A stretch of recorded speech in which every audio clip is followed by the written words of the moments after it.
Good day, ladies and gentlemen. Welcome back to a new series on my channel. This new series is something different. I am trying to have guests on that are kind of involved in wrestling politics and creating change and figuring out how to move the sport forward. I think the discussion itself is more important than the recording or the viewership, and hopefully I would like to learn plenty from this new series. Um, so I didn't really give the time and the bother to give it some fancy schmancy name and then you know promote it really, because I think discussions about these topics are inherently good and help grow the sport of wrestling. My first guest in this series is Katherine Shai. She is one of the most accomplished female wrestlers in this country. She's a six-time national team member, three-time U.S. Open winner, three-time U.S. Open runner-up, and former Dave Schultz Memorial champion. Catherine has been one of the earliest voices in kind of causing and looking for change among the structure and how wrestling is promoted, and has only seen kind of her hard work behind the scenes for years pay off very recently. She is also a mother and the founder of LuchaFit, which is a wonderful company. I encourage everybody to go check that out. I hope to do many more of these with many different voices that agree with my, let's say, controversial opinions, and also voices that don't agree with my controversial opinions.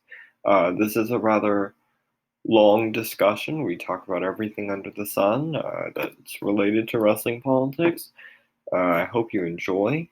Fair warning, I have horrible debater mannerisms, so you'll see me oftentimes like do this and like look up at the ceiling. And there is a point towards the end of the interview where I get very, very amped and it sounds like I'm yelling at the camera, and it does not sound pretty. So you have been warned, but I hope you enjoy. I hope you learn something. And without further ado, let's just roll the clip. How are you doing, Catherine? There we go. Unmuted. Hi, how are you? Hi, how are you? Good, good. Okay, so how do you say your last name? Are you she or are you shy? She, yeah. Dang. Yeah. Trickiest, What a trickiest. lost family member or something. Okay. Trickiest three-letter last name in the world. I am probably gonna record this. I don't know what I'm gonna do with it just yet. If anything more, obviously once I record it, I'll send it to you and whatnot.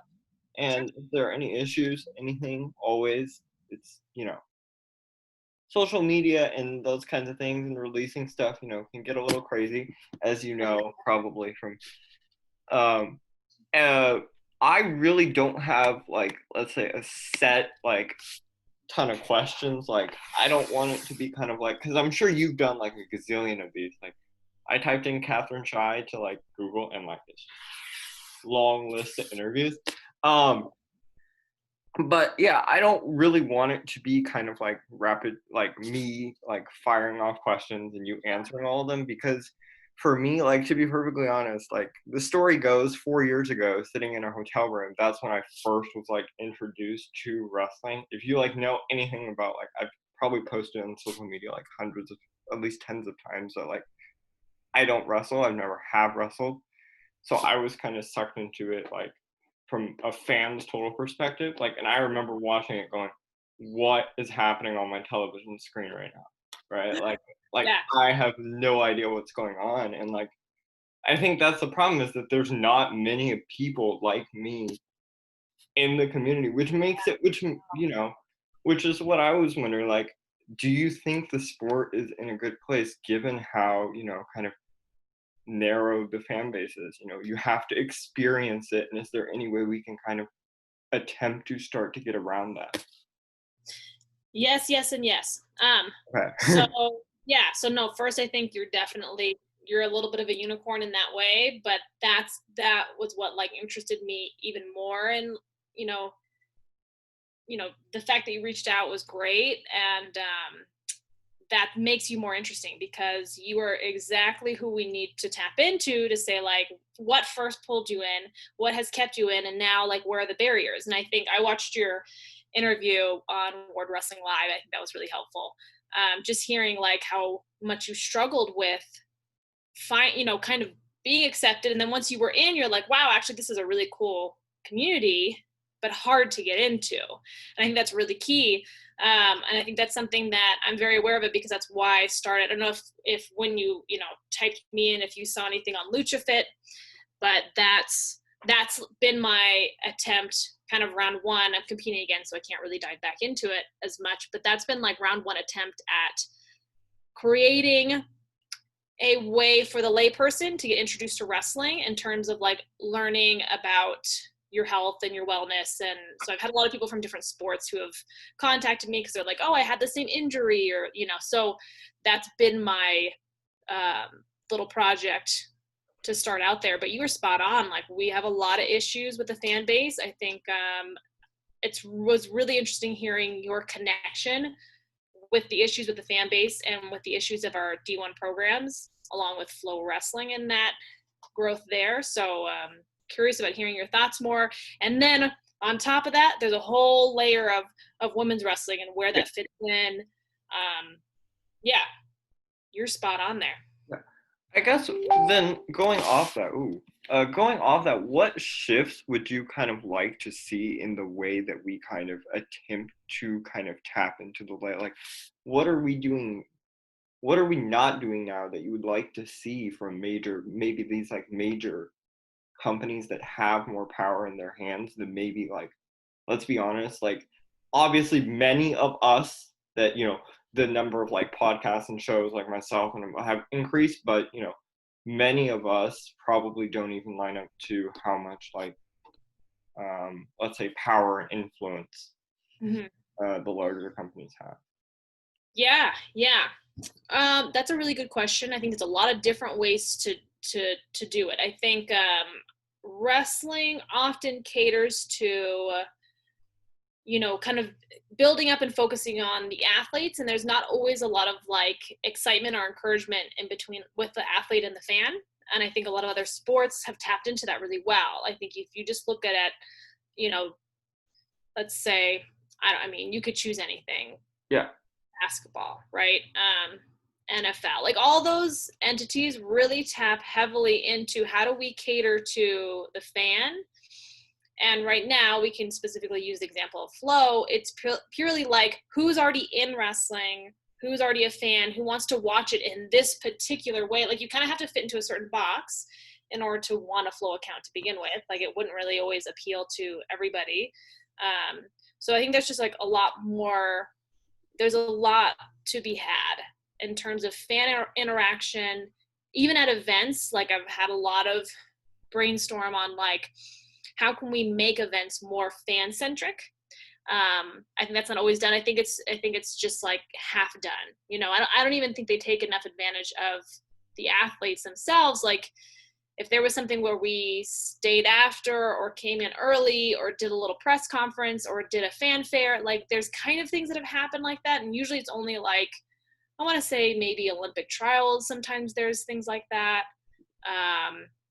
I mean, I can count on one hand the number of times I've done like a sit down and sign autograph session, besides like clinics where that's that kind But, of but like interaction already. the fan base is already there, right? Those are kids that are already like open to like they want to wrestle. They're already into wrestling. They have the incentive to get a Flow account because there are thousands, if not hundreds of thousands of technique videos, whatnot, cool matches on there. Whereas like somebody like me is like, I don't know if, and that's I guess another question. I don't know if I cut you off before you finish, but Keep going. I guess the kind of model of like dumping the yearly subscription based model. I was wondering if you had any thoughts on kind of if that hinders or helps more, I guess, because I think the prospect of dumping $150 into, upfront, even if it is a good value buy or whatever in the long run, I don't know, is that the way the wrestling consumer fan thinks? I mean, I can only speak from personal experience, right? I don't know Yeah. based on everybody. I do know that even within my own family, it's a hindrance. As much as my own family loves me, I compete pretty often, and I mean, they even are. I have family members who have gotten a Flow account, but I'm telling you, everybody kind of tries to make it work. Like, oh, I'm gonna watch this competition this time, or the fact that there's not a way to even just like purchase a competition is really bizarre and a huge hindrance, because I feel like there'd be like I'd have some additional fans and family members, etc., who'd be like, cool, I'm gonna, I could promote it and be like, hey, get this, pay for this one event. Then Yeah. someone, this time I'm gonna do it. But the fact that I have to like push someone to buy an entire Flow account is weird. So I've never really done that. And I'll promote and say it'll be on Flow. So it's like anybody who's ever already in there can be in there. But it really, like, I have outside people who'd probably be interested in watching me wrestle, and I have family members who have never seen me wrestle. So, Hmm. I mean, unless they look me up on YouTube, I don't know, right? So Yeah. definitely there's issues there, because you're just narrowing the ability for people to watch. Even within one company, it's kind of bizarre, right? Yeah. Hmm. No, I guess once people are in, right? Once they are able to kind of at least, you know, engage within the community to some extent. I don't have any statistics off the top of my head, but I guess intuitively you get introduced to like the biggest stars of the name first, right? Whether that be the biggest college stars or the biggest stars on the senior level circuit. How do we make it? I guess this is kind of where I get lost because, it was 2 whole years since when I first watched from the time when I first watched the NCAA championships in 2016 in a hotel room in San Antonio to when I found out that women's wrestling actually existed at a like decent level on the senior level circuit. Well, there's 2 whole years in there. So Yeah, like that's I think that points out like the stark, I guess, disconnect between like getting layman's friends not only into wrestling but into all the different facets and styles. Like to this day, I have no idea how Greco-Roman works. I'm sorry. Like I right. have no Right. idea. I don't blame you. I don't blame you, right? So where have where has your viewership mostly been? Like, and especially during those 2 years, not counting now, where you've kind of like expanded and learned more. Where would you say you mainly focused your You know, news? it was, after watching the NCAA championships, I just kind of looked up everything that I could possibly find. And like for me, like I always watched it from a sense of like wonder because I joke that like the athletic gene pool that my family's pulling from, like no. So I'm never gonna wrestle. You'll never see me in a singlet. My kids probably aren't gonna wrestle unless some like Never miracle. know. You never know, but unless I'm not counting on it, is what I'm saying. Um, so you know, but like it's not like if you search up wrestling or high level wrestling or best wrestling matches or whatever, which is I guess kind of where you start when you're introduced to something you've never seen before and you're just kind of like, well, what is happening? And like women's matches never come up, Greco-Roman never comes up because like you have to understand that like when you're searching on YouTube and these kinds of places and even in the Flow site, there is an algorithm where they spit out the stuff that they think people are going to watch, and that's women's matches just aren't on there. Right, right. And so like has it been difficult to kind of fight and kind of bring that to the forefront as an actual issue within the community? 100%. Okay. Absolutely.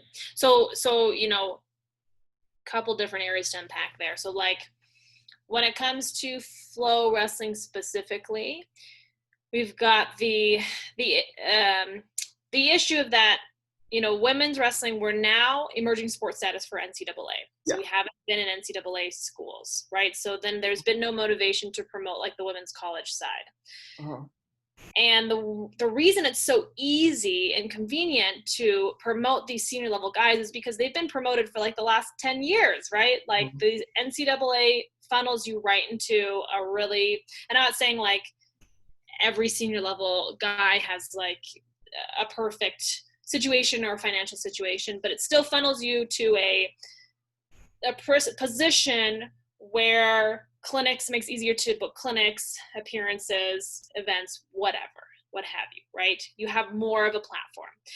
So the fact that the women are not promoted early on, and now we're just seeing like little bites of that, it makes it very difficult to follow the senior level women when that's like just kind of a shot in the dark every once in a while when it's promoted. So there's no consistency. And we know that when it comes to content and promoting something and marketing something, if you're not consistent, it doesn't matter if you wrote one good article. Absolutely. Yeah, I'm not paying attention to it when it's not consistent, you know, and I'm a consumer just like anybody else. So I'm interested in certain things. If it's not consistent, it's hard for me to find too. So yeah, there's a huge issue. And I have been someone very vocal about this like years and years and years ago. So I'm very pleased that we're now at a point where the women have really come together. We're making our voices heard more. We're taking more action. We're coming together. I think that's a huge thing. And I've been from the sidelines whispering in people's ears for years now, talking about it and encouraging the women to do more, which is the reason I started LuchaFit. Like, there can be more, there needs to be more. I want to change the visual of women's wrestling. And I want the average Joe to be like, I know exactly what a female wrestler looks like. I know what their life looks like, because we know what that looks like for a lot of other professional sports. Mm-hmm. So that was, you know, so there's a lot of perceptions that need to change. There's a lot, the platform can expand and grow so much more. For wrestling, the more that we limit ourselves, like, I think that luckily the women, through this conversation of equality, of the flow card, I think the women saw a huge support from the wrestling community. Everyone was like, yeah, we agree with you. We're with you. And then you have the few ridiculous trolls that you're just kind of like, okay, whatever. Like, yeah, women's wrestling is the worst. Okay. All right. Okay. Bye. Next. Yeah, exactly. So, but I think the support was huge. And I think that hopefully is very telling that it's not necessarily the wrestling community. Like, I feel like the wrestling community is very excited for a push forward, but everyone's a little bit maybe complacent that they're like, but we have Flow Wrestling and they're producing really incredible looking content. So, and they're like bigger than anyone who's ever been in wrestling. They're doing the most, right? And I think quantifying who's doing the most is really, that's a lose-lose game in my opinion. Mm-hmm. Like, I think that was something that, like, you know, I don't want to say I take offense to, but the fact that Christian Piles kind of came on and said, Flow Wrestling has done the most for wrestling, and he listed financially what they had done. And I think quantifying that the most is done for wrestling in a financial sense is really discrediting people who've devoted their lives to wrestling. I come from a wrestling family who truly devoted their life to wrestling. And I'm not saying we put the most money into it, but my dad dedicated his entire life. My mom is dedicating her majority of her adult life to wrestling, expanding wrestling and for women. Like, so I think we can't quantify it in those ways. So, but I do think the wrestling community is ready for the next step. So what does that look like? I really agree with your statements. And I find it fascinating that you have done this research into Flow Wrestling, but I do think that they are in a position where they want to grow quickly now and they're not thinking about the future. I don't feel like it's a men versus women thing. I think that they have investors. Just, I mean, you were right there. Like, they have investors. That's the only focus. But wrestling as a whole, like, if we want to keep more Daniels around, like, what do we need to do, right? I mean, I think this is actually a good question for you. Like, what do you feel like when you were starting to experience wrestling in the wrestling world? What were the exciting things you found? And then what were the things that you were like, man, it's hard to find, or I don't know if I want to stick around? It's interesting, but like, I don't think like there is a storyline to follow when you look at major sports like week in and week out, right? Like week to week, the NFL has moving storylines. This player got hurt, and there was drama this Thursday here. And when you have even if you have like I think a pretty decent, even though the viewership numbers for the 2019 NCAA championships, which were the lowest in 7 years, at 625,000 people. That's like over 500,000 people. But the problem is, the next time they're probably going to, a significant portion of people, the next time they're going to watch NCAA wrestling is probably the next NCAA championship. And so you have all this gap in between where there's no storyline to follow, and then the announcers are basically trying to cram in the storyline of a season in 30 seconds, which is not appealing to the viewer at all when you're trying to crash course what Spencer Lee has done in 30 seconds in a broadcast over, how long is the season? I have no idea. 4 or 5 months? Yeah. Give or take. So I think that element of it is missing. That makes a lot of sense.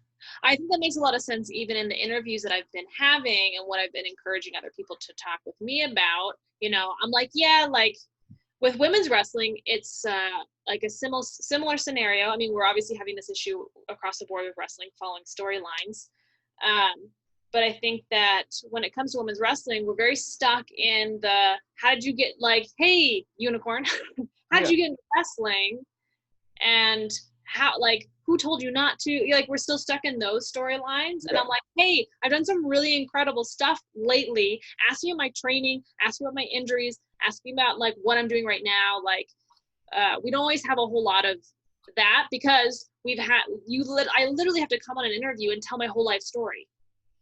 Yeah. And that's a lot and to pack in, which is also why I've been doing more interviews, because I'm like, hey, there's gonna be some who want my life story, and there's gonna be some people who are gonna ask me about my training right now, my philosophies, and how I'm getting through this time, whatever, right? Like those are the interesting tidbits of now. So I do think at least, I mean, so many podcasts for wrestling have popped up, and that's a big deal because we need all those different little like opinions to fill in the stories of somebody. So if you're interested in following someone, like, now you're like, oh, I listened to like 3 or 4 podcasts on this person and I'm learning about them. That I think is the issue. We do not have a strong ability to learn about somebody. And even through USA Wrestling is very much reporting an event that happened. Yeah. So then it's harder for you to get to know the athlete. And then once you turn it over after 4 years, and if everybody retires and a new group comes in, you didn't even know that new group from before. You barely even, unless you were like following really closely, you barely know. So, and it's not like we don't care about your life story. It's just, it's so hard to pack in a way that can be retained within a 30-minute, hour, however you're on somebody's show, or however long the interview is. It makes it so difficult to pack all that information. And when you spend 5 minutes talking about, well, how's the coronavirus impacted the way you do things? And, I mean, it doesn't take a genius to, I feel like, and this is not a slight on any of the podcast hosts or anything, but I feel, and I've certainly asked the same question myself at the beginning, but after a couple episodes, I was like, it doesn't take a genius to figure out that they couldn't go to the gym. The gym was closed in April, just like everybody else in the country, right? I couldn't go to the gym. You couldn't go to the gym. We had to social distance when we went to the grocery store. Blah, blah, blah, blah, blah, blah, blah. Next. Yeah, that's hilarious. Yes. Totally. Now, I guess the comment that I've gotten the most flack for is I made the point on Twitter, and I tweet all the time at like weird hours of the night and just say stuff that pops in. You're like Trump, tweeting at odd hours of the night. Yeah. Hopefully I don't say, as controversial things as he does, but oh well. and hopefully I have my spell check on at all hours of the day. But I said that Flow Wrestling, especially with them starting to kind of become a sports promoter as well with the new card, and I haven't seen that from them Mm-hmm. before, really. Mm-hmm. I almost feel like they are a de facto governing body more than USA Wrestling. I feel like they have ceded, USA Wrestling has ceded, with them being the only media coverage outlet as well. Really, track exists, I know, before everybody comes after me and it's like, track exists. I know, but really comparatively, Flow is infinitely bigger, and track is just a subsidiary of NBC and Sports Engine and whatnot, blah, blah, blah, blah, blah. So I was wondering if you think that that is a good thing, that Flow kind of is not only the only media outlet here in the United States, is now probably one of the only sports promoters for wrestling in the United States, is the only, they do all the rankings, the Big Ten uses their rankings, and, having one company control all facets, is that good or bad kind of for the long-term health?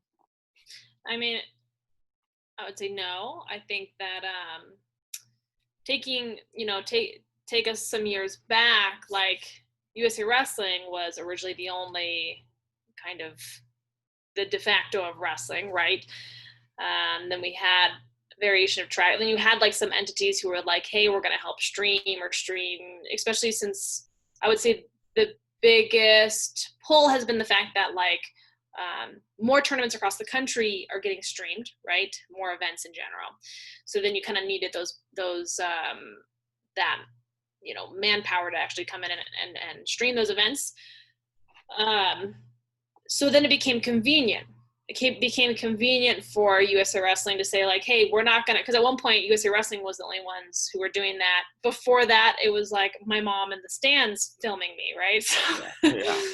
So, which literally, I'm telling you, took an additional year of videos still being up to YouTube before we could get the camera out of her hand and say, you don't need to do this anymore.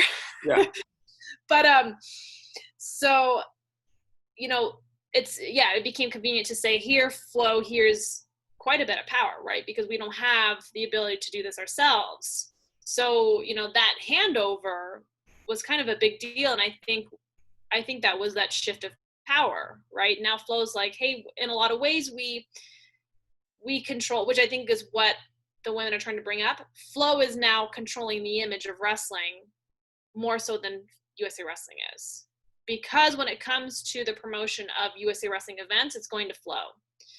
And so that's like the biggest issue we're coming up with now, which is something that I have been quietly asking about, kind of in the shadows for a lot of years now. Like, what is this contract? What does this look like?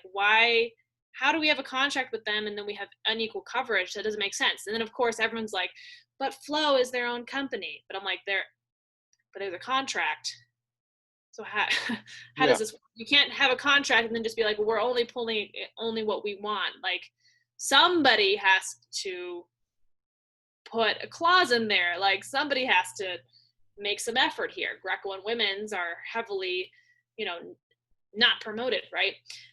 So I don't think this is a good system we have. I don't know. I'm not a media expert, so I don't know all the possibilities. But when you look at other sports, they have agreements with other cable companies and other streaming services that you can watch, like a basketball game, different things on different channels. I don't know how all that works, but obviously the more eyes we can get on the sport, the better.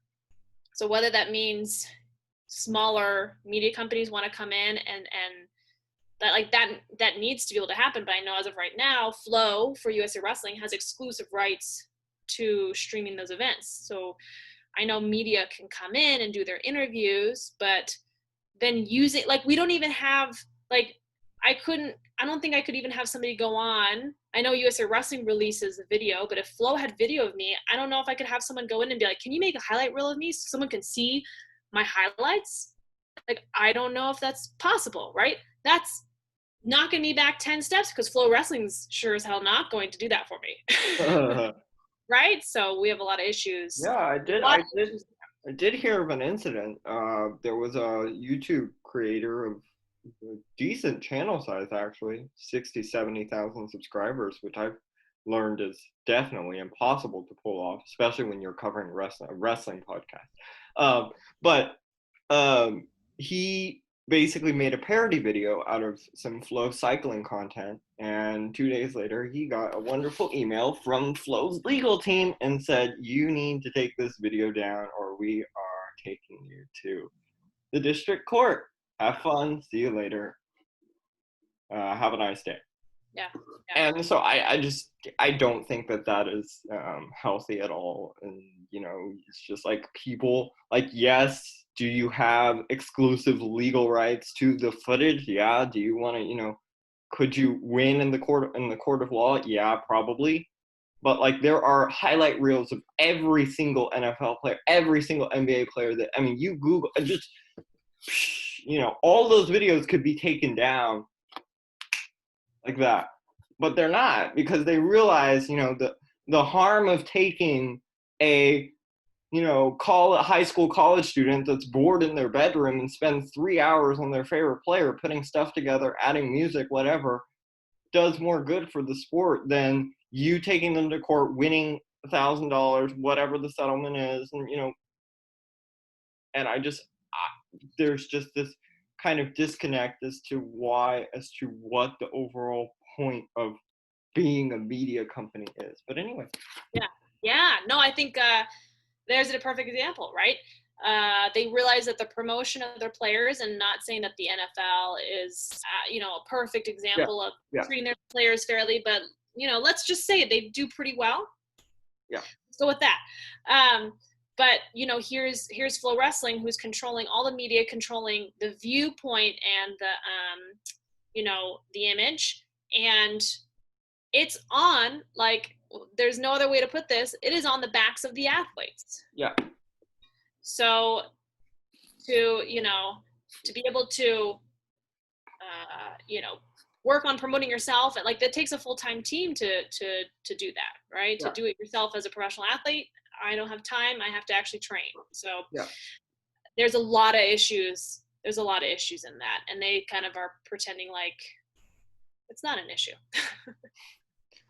Well, I guess since you were kind of one of the earlier voices in this whole like movement, I guess, how do you convince like coaches, and especially, I hate to say it, especially in the context of women's wrestling, male coaches and athletes that, have a gazillion things on their hands, probably, they either run a high school program or a college program, and, within the chaos that is the season, especially this season, and however many seasons down the road that COVID kind of plays a factor in how we function, how have you tried to convince people that maybe only made their voices heard behind closed doors to kind of come out and be more, vocal about these kinds of things? And what is the plan moving forward, bringing more people? Because, like, let's be honest, I think me and you having this conversation is great and awesome, but if you had this conversation with somebody that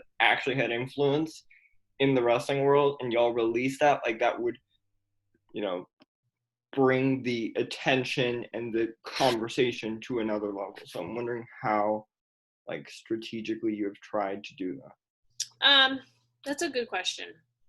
I would say the women's national team has been very proactive, and there's a lot of things kind of now happening behind closed doors that even the athletes aren't privy to.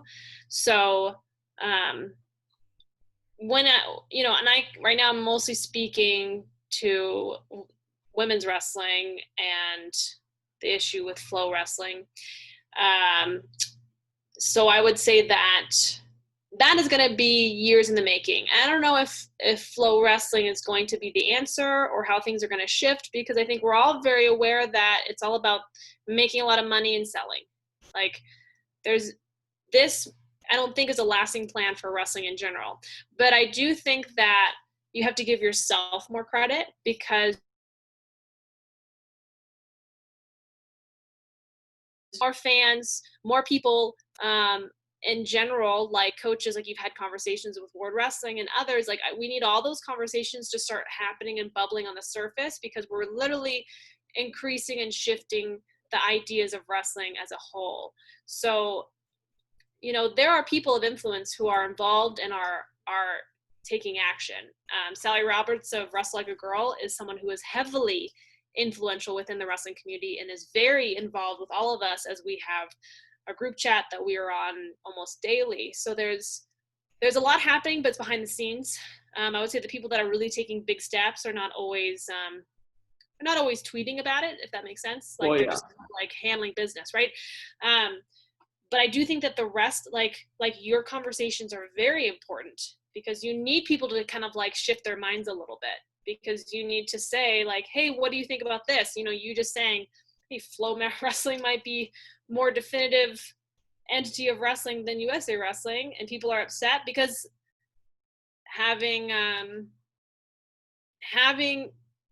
something that challenges your mindset is typically people use their limbic reaction and get upset. So that's why I think those conversations are important, because we need to shift that. So it comes from the ground up, but also, you know, bottom up and top down.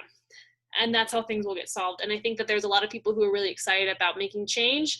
There's a lot of athletes who are excited about making change. But I would say a lot of us, especially the women, we're all currently competing. So it makes it challenging to get something off the ground right now, or whatever that looks like, or really, you know, dig our heels in and start going. So I think that the change will be gradual, but just like everything is shifting quickly in today's society, it will shift quickly.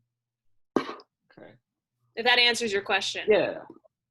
I guess also, this is kind of how I started this whole mess, was and it really truly has evolved into a big mess. I can't even keep track of it half the time. I think your mess is great. I'm happy you're doing it. I saw this video. It was a Stanford mom who, obviously we know what happened with Stanford, and it was a Stanford mom, and her son was supposed to, I don't know if you've seen it, her son was supposed to be like a freshman, and he's like crying her eyes out, and I'm just like, this is like, oh my gosh.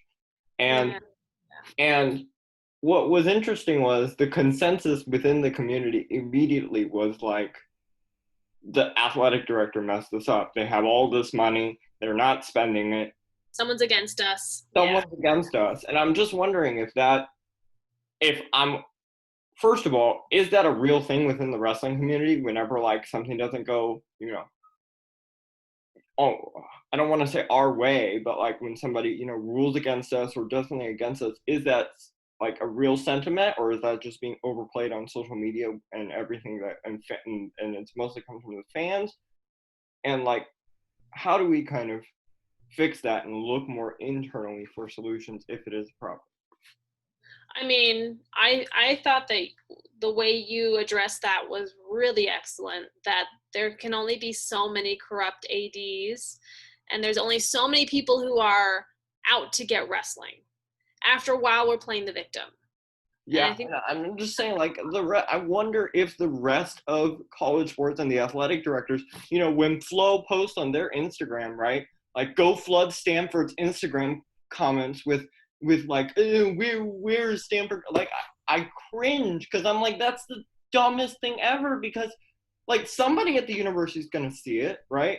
And that information may or may not eventually get up to the AD. If it doesn't, then the whole purpose of what you just did means nothing, because the AD didn't see it.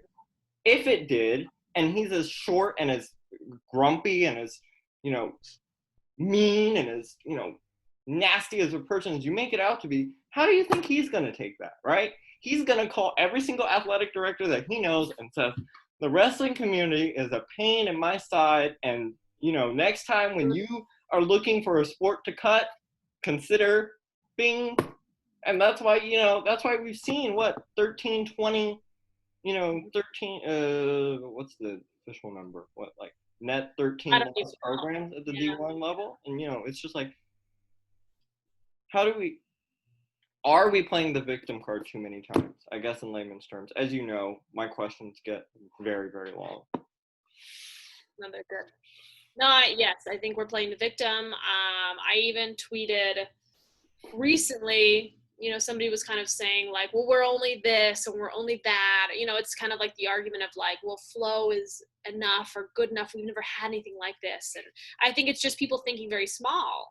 And I think that's detrimental to our sport to say like, we've only had this, we've never been that, so we can never be it, right? So yes, victim card big time. We're going to have to look internally. And, I don't know if I have the perfect solution for it, but no, I think it's playing the victim card. I'm trying to support with the Stanford Post and stuff like that, but I don't know if there's a sentimental. I don't know if trying to play towards like everyone's heartstrings is what's going to bring the program back. Um, yeah. Yeah. I mean, I'm disappointed too. Like Stanford's down the street from Menlo College, which is my alma mater. So, I mean, Bay Area is my home. I don't want wrestling to lose it, right? But yeah, yeah, no, And interesting. this is something that I've been thinking about for a while, and I have no ideas. I have like more questions than answers when I first started the question.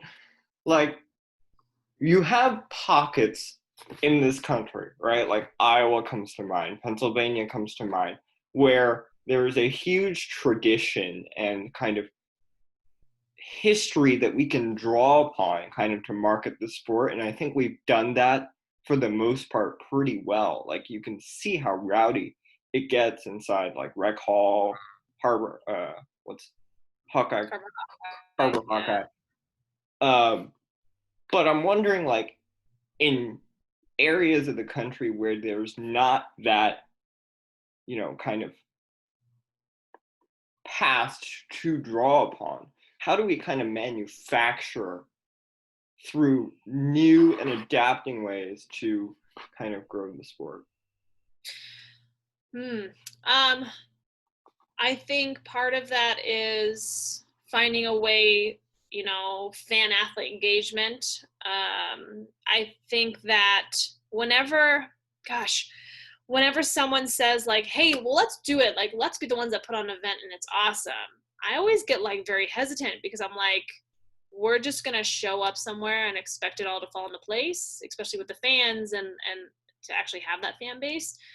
I mean, it just seems like a lot more groundwork needs to be laid in order for that to start showing up. And yeah, it's media representation. I mean, it's exactly what you're saying with like storylines and people actually getting to know. Like a lot of people don't even know I'm from the Bay Area, even though I would love to. Some events in the Bay Area would be incredible, and it used to have a lot more. Like San Francisco area used to have a lot more wrestling and wrestling events, and we had, I think we bid for Olympic trials to be in San Jose once. Like all those things could come into place, but like if nobody in the area really like knows the athletes or is like, hey, this is a hometown person, right? How are they supposed to know? So those base layers kind of need to show up first a little bit. I kind of think that just that comes from more wrestling media entities who are covering it from more angles, from more perspectives, instead of just like one. Like we reported it, or like Flow, we have certain storylines that we keep following. And yeah, I think just the more that people are excited and involved, I mean, you can see it if you've now kind of followed some of women's wrestling. There are more media entities that are reporting and following and this and that, but I think there's still another layer of getting to know the athlete. So I feel like that's got to come first before you can just show up somewhere. Be like, we brought you these athletes in this competition. I mean, is that what Who people are they, wanted? right? Who Yeah. are they? What are they like? What, all right. Yes. Yes. Exactly. Okay. Well, I guess, do you think that like we should use big media entities as kind of a vehicle to get there? Um, like ESPN, Mm. like CNN, whatever. Is Yeah. that the path forward, or is it kind of just waiting for Flow to change their mindset as to the way they market? There's no waiting. We can't wait. Okay. Yeah, definitely using ESPN I think is great. Like they've definitely they've paid attention to wrestling, but really most of the time on a Olympic level. So recently, I want to say it was ESPN. Maybe I'm thinking wrong, but Helen had an article on ESPN recently about her battle with her concussions. Yeah. So those are like really interesting, intriguing pieces. And those only happen every once in a while. And like I said, like that's why wrestling is really hard. It's hard to break through because bigger media entities like don't always pay attention. They kind of have like their sweethearts of sport that they'll follow no matter what, ups and downs, whatever it is, they'll follow them. But for wrestling, they'll be like, oh, okay, you're an Olympic champion, now we'll follow you. So like, and then on top of that, when you're not an Olympic champion again, it's hard to then yeah, which is, I mean, crazy to do in any sport, let alone wrestling. Very difficult to do, right? To be a two-time Olympic champion. So we need to break through some of those barriers of like why, I think they're probably seeing the same thing. They're like, well, we don't really know who these athletes are, but we do know who that one Olympic champion is. So finding different creative way, I think those media entities will pay more attention when we're doing that ourselves as well. Like when you're following and reporting and showing somebody kind of repeatedly, right? And creating these storylines that emphasize their life. And but no, there's no waiting involved. We definitely need to take action now and make shifts for sure.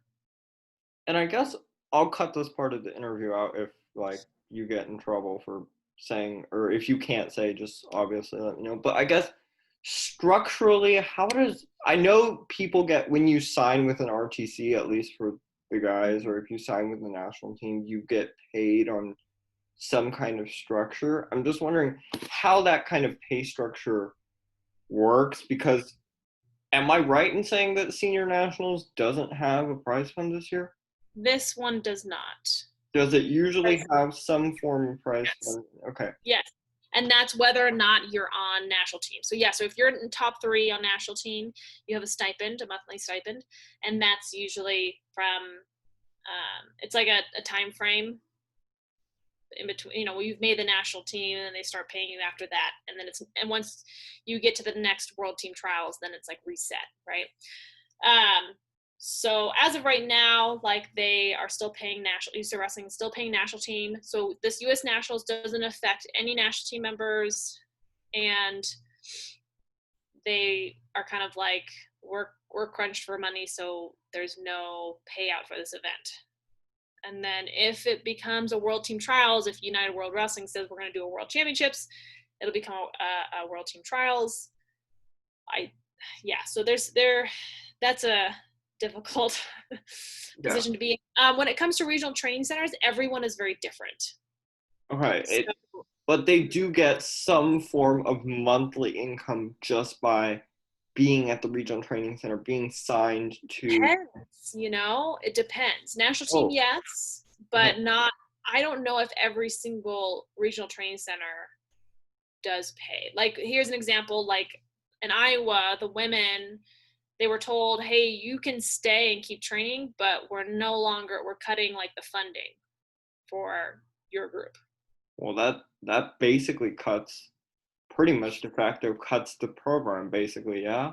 Yeah. I mean, at that point, it becomes your neighborhood gym with a few cool coaches, yeah? So, and then there's another woman, or there's a few other women at other places that I'm not familiar with. Like if it just depends on, because most of the time that is, fundraised by the university's like wrestling club. Mm-hmm. So that all changes and shifts. And right now I know things are really crazy. They're a little crazy for my regional center, but so yeah, for the most part, you would get a stipend.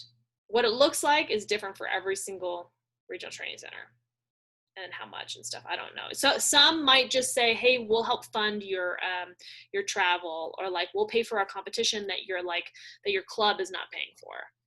So because sometimes like I have I have a club sponsorship, Titan Mercury, and then I wrestle for the Northern Colorado Wrestling Club, Yeah. regional training center, and then I'm also national team. So it's like you just like piece all these pieces, Yeah. pull it all together to make one puzzle. Yeah. I guess then is that a problem if you're not like making national teams, or you're kind of on that second tier behind the people that I know off the top of my head? Like if you're not Adeline Gray, Helen Marlowe Lewis, whatever, is that kind of hard to stay in, and is it hard to like incentivize people to stay in? Yeah, for sure. It's definitely a challenge because then if you're not national team, then maybe the Olympic Paralympic Training Center won't. You might be able to like live there, but you might not. Like you could live in the area and train there, but you wouldn't get like meals and living, support. So I would say a lot of the women who are on the ladder, like not top 3 national team, there are college women on that, but most of them are college women. So they're getting the support through their like colleges. And as regional training centers open up for more women, then I think we're gonna, because we're still pretty deep, like not every weight, but most weights are pretty deep within the top 5 at least. Top 5, top 6, some top 10, right, are really deep. And as those open up, there's going to be more opportunities to have financial abilities to wrestle past college. But we have a lot. I mean, same with the men. The men, I would say, have a lot of college guys in there too, but they have more opportunities to be like what do they call it? A grad assistant, and then obviously the regional training center situation. So that'll definitely shift. But yeah, I mean, for years it really was like, unless you're in top 3 national team, like you're basically getting nothing, and it's not like you're getting much to begin with. Well, I guess when you see, I guess, coaches and whatnot, like if they come on and they say, hey, we're with you, we're going to support women's wrestling, and they turn around next Tuesday, go do an interview with Flo, like how does that kind of like dynamic play within the community, and kind of how like you're telling me one thing on one end, but you may not even know it, but your action on the other end kind of is you know inadvertently hurting the cause. Right. I think that we are definitely still in a place where, because Flow Wrestling is still that powerhouse media entity, especially for wrestling and college wrestling. Like if let's say we still had the same, we kind of had like the same chatter about women's wrestling and Flow, but yet let's say we had a regular season, we would be having all those interviews with college coaches, and right, we would see a lot of that kind of build up for the season coming in.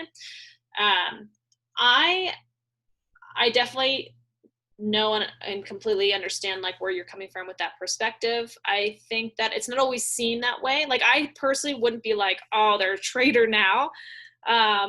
It's truly like the entity that is covering it, and I would not blame a coach for taking the interview or whatever, because it's that promotion, that growth within wrestling.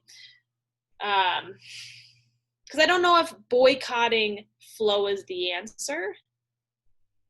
I'm kind of always on the mindset of like evolve, if that makes sense. I mean, okay, I mean that's tough, right? Where if you go, like if you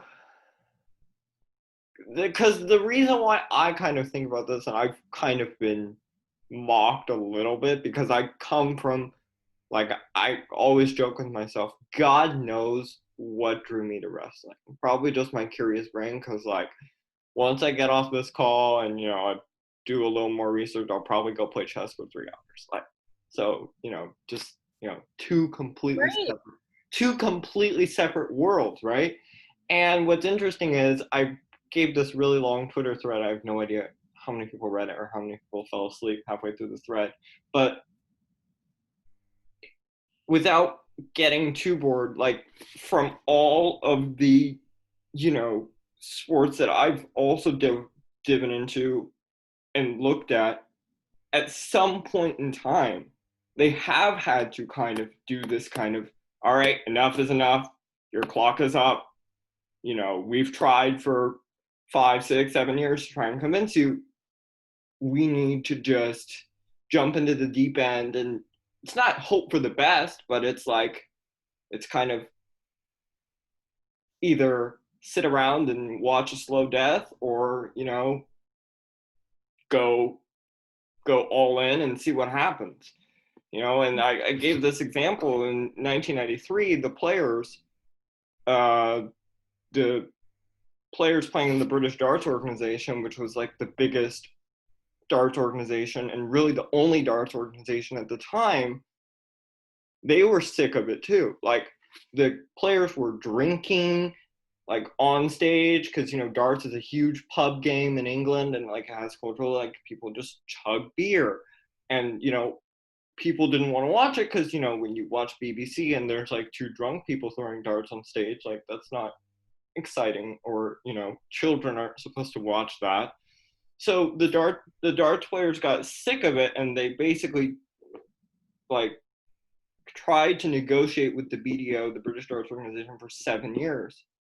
Like, fix the image, increase our prize fund, pay us, don't let us drink on stage because it's destroying the image of the game. And finally, in 1993, they said, we're done.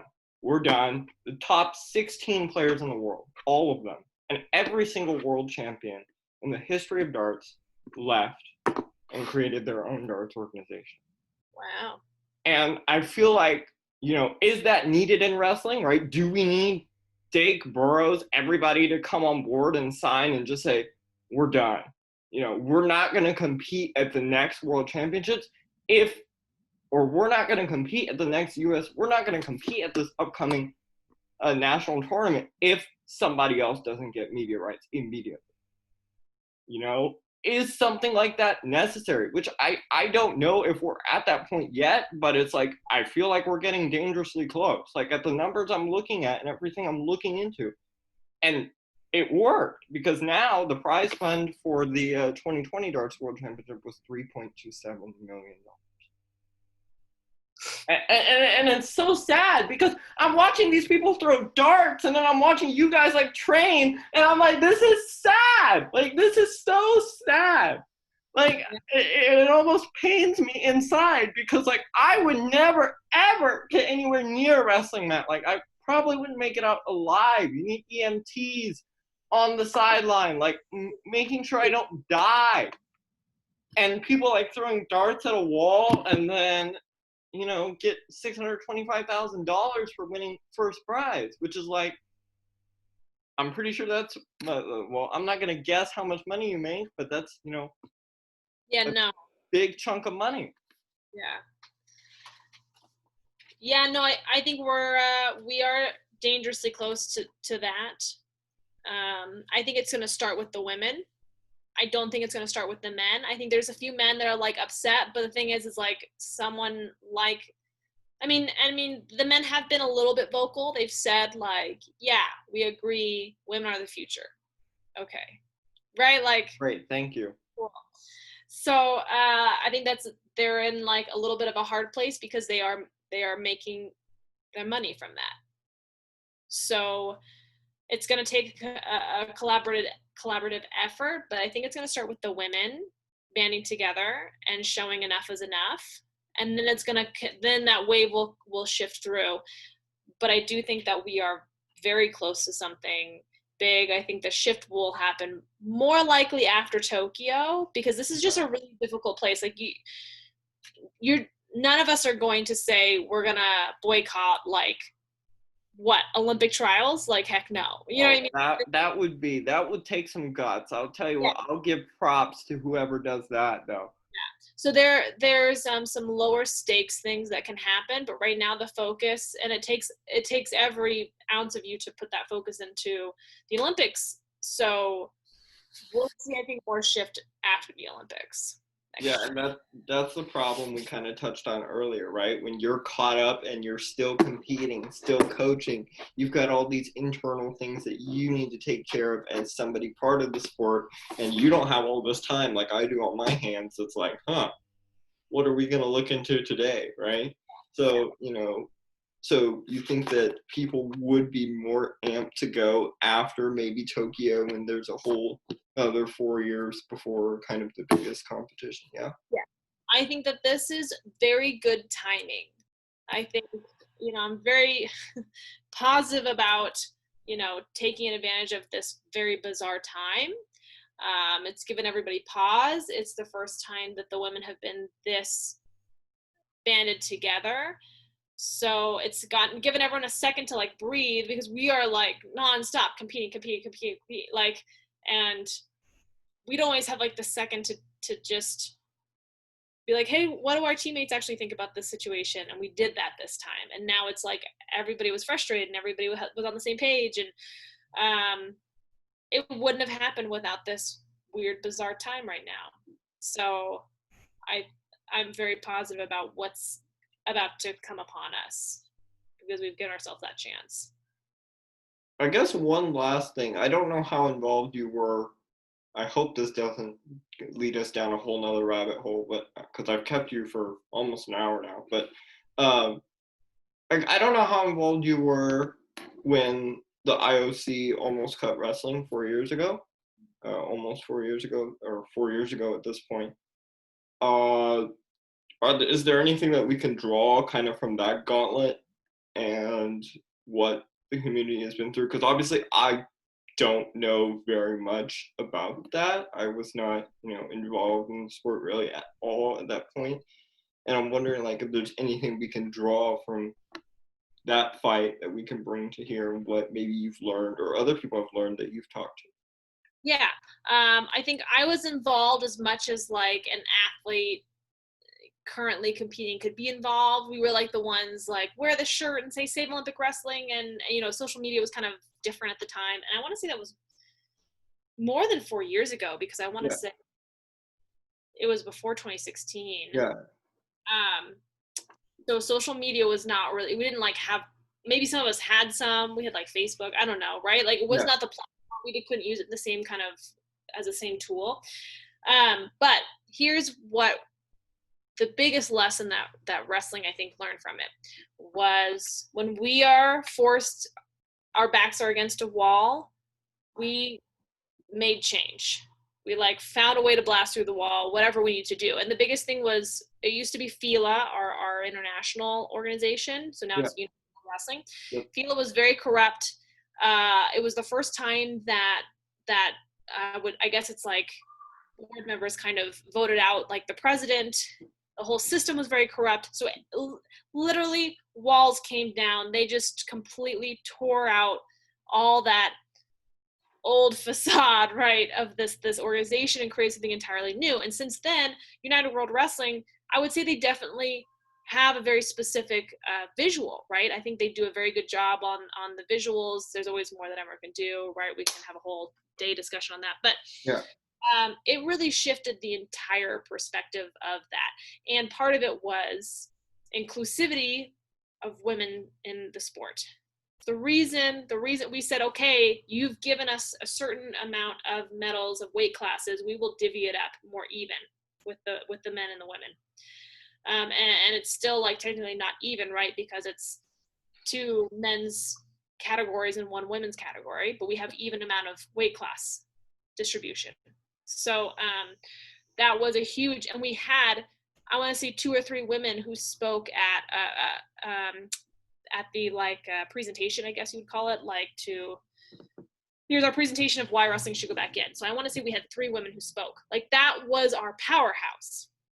That was our power source. And so the people who say, don't forget women's wrestling saved wrestling to be in the Olympics, that's what they're talking about. Yeah. Talking about wrestling's willingness to say, we are going to, like, enough is enough. We're going to put women at the same platform. So that's the lesson we have to learn, that like enough is enough. We're eating our own foot by by saying like, or by, you know, not including or being like, but women's just like not in the trajectory right now. Once women's wrestling grows, we'll add it in. Like, you can't do that anymore. Like, it's everything here. We can't keep treating it like it'll come, grow it. Women's wrestling too. Like, we're almost there. Like, we're not almost there. We're here.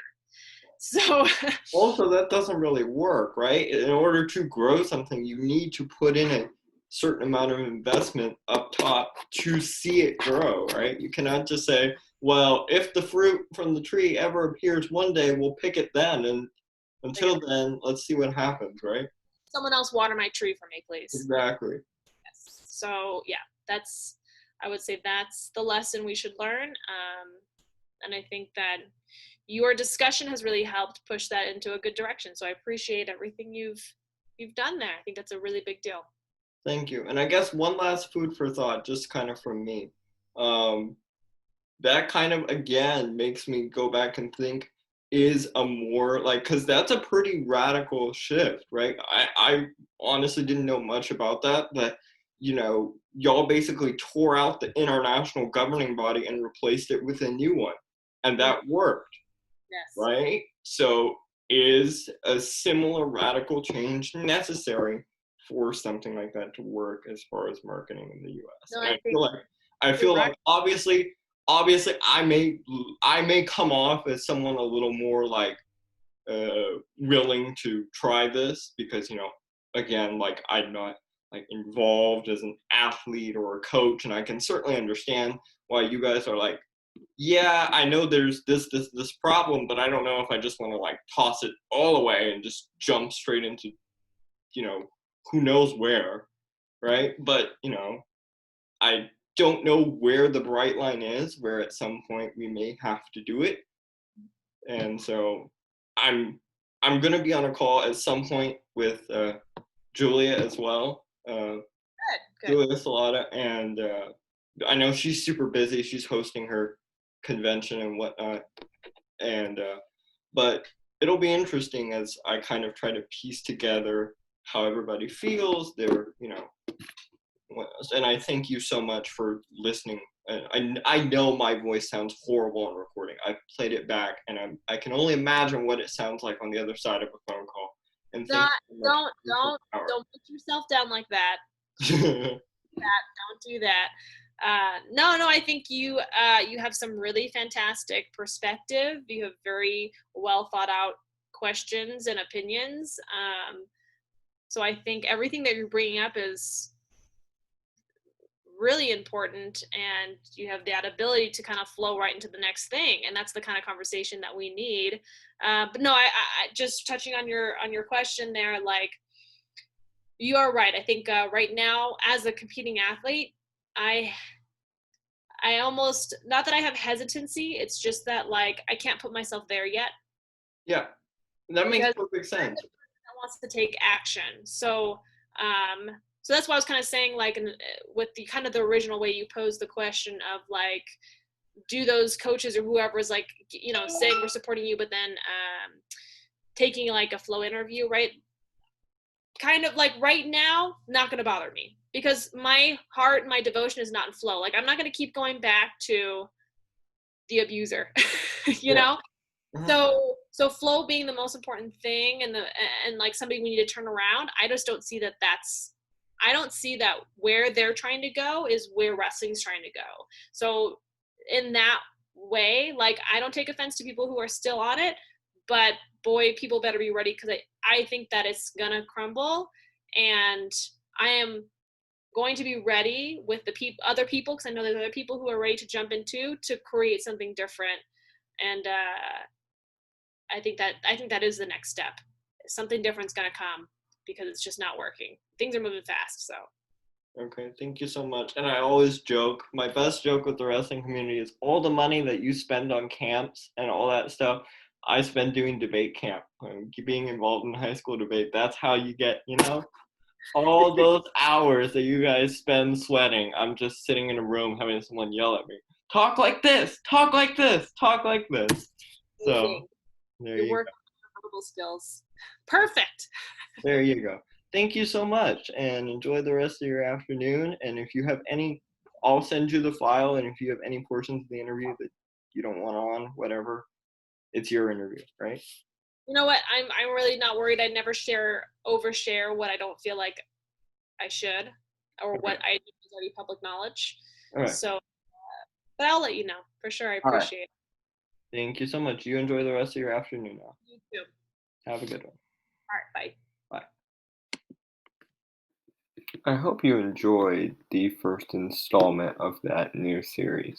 Thank you so much to Catherine for donating an hour of her valuable time and having so many nice things to say about me. I can only return the favor and say that you were a wonderful guest on the show and definitely opened my eyes to many things I was unaware of. And I wish you all the best in all your ventures on and off the mat.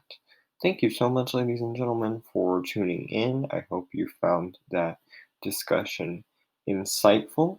And I will certainly be doing many more of these in the future to anyone who is willing to jump on a Zoom call my with me, who sometimes can go a little off the handle.